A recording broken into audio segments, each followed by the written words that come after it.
Cardio training, especially when you're over 40s, don't complicate it. It's pretty simple. Now, we don't sell cardio equipment. It's not something I'm super passionate about. I love cardio training, and probably in the past I did more cardio training than weight training. Used to love running, bike riding, those sort of things, but now I'm over 40, I've sort of tapered it off a bit. And one of the things we're very fortunate about here is we get to speak to a wide range of people, and quite a few people that are experts in the area have said that doing too much cardio, especially as you get older, can be detrimental. That's not the main reason why I've tapered it back, but I do take that into consideration, and if I want to push harder on the weights, I can't do as much cardio. The most important piece of cardio equipment that I recommend is a heart rate monitor. Now, what's good about a heart rate monitor is you'll find an activity that you get your heart rate up and can keep it up and you actually enjoy. So whether it's walking, running, swimming, just work it out. And we've got a set of stairs there. I run up and down those in minute intervals. That's a good one to get the heart rate going. So find out what works for you.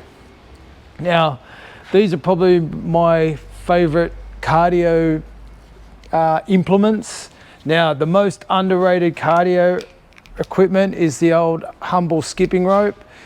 You can take it anywhere, and it's just great doing it outside. I do it out in the backyard, or if you're away somewhere, you can pack it in your bag, so it's really handy. Equal favorite would have to be the trusty push bike. Anywhere I can ride, I'll ride. I try and ride to work most days. I've only got a short commute, which is good, but riding is dead set the best form of cardio exercise. If you suffer from stress or anxiety, what happens is your mind gets stressed and it triggers your flight or fight response, and there's no better way to relieve stress and anxiety than getting on your bike. So great for your cardio health, great for your mental health. The old boxing bag, I've given that a bit of a workout over the years. That's really good. You can get combinations and stuff off the net, and that sort of adds an element of thinking to it. So when you're training, it's just not mind-numbing, on a treadmill where you feel like a battery hen going nowhere. Lastly, if I had to recommend a cardio machine, I really do not like treadmills. I really do not like exercise bikes, but the rower is really good. I find it gets your heart rate up, keeps it up, and I just do a 2,000 meter sort of sprint, so it's about 7.5 minutes. I don't go mental like I used to, but just sort of keep my heart rate up and do that, a couple of times a week.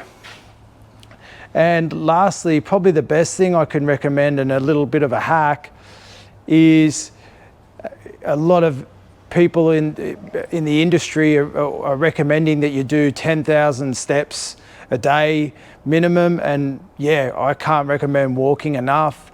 There's a lot of people that are doing 10,000 to 20,000 and do it regularly, and they're reporting some really good results. So it's sometimes hard to get in 10,000 or 20,000 steps a day. So my thing is, any chance I've got to walk somewhere, I'll walk. So sometimes people would get Ubers or something like that, and I'll just go, I'll walk.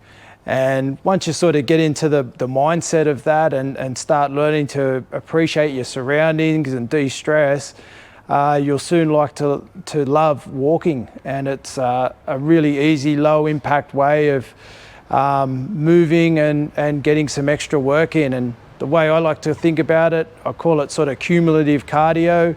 So don't think about a workout as half an hour, think about your whole year.